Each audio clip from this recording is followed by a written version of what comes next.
Bonjour, je viens chercher les candidats pour la séance monteur-nacelle pour Siemens Gamesa.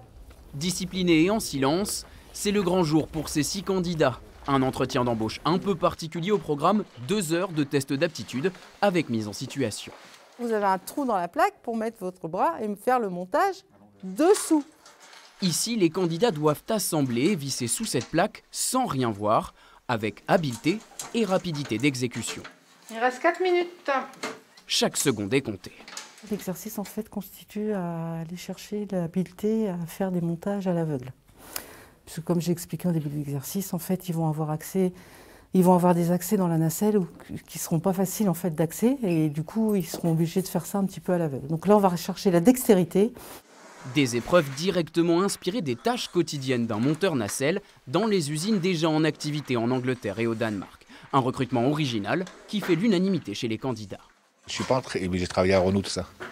Pour moi, c'est assez facile pour pas mal de personnes, ils peuvent y arriver. Après, il ne faut pas trembler en fait. C'est à la fois nouveau pour moi parce que je passe des entretiens classiques, on va dire. Une mise en situation permet justement de se familiariser avec le travail. Une méthode qui se développe grâce à une nouvelle philosophie chez Pôle emploi, l'approche compétence. Une couturière, elle a acquis la dextérité indispensable pour fabriquer des circuits électroniques qui demandent une grande précision d'exécution. On valorise les compétences de nos demandeurs d'emploi et non pas forcément le diplôme ou l'expérience. L'idée, c'est d'expliquer aux entreprises que l'on peut transférer ces compétences dans leurs activités. Et pendant ce temps, la construction de l'usine d'éoliennes s'accélère. C'est dans ce bâtiment que travailleront bientôt les monteurs de pales et de nacelles, mise en activité prévue au premier semestre 2022.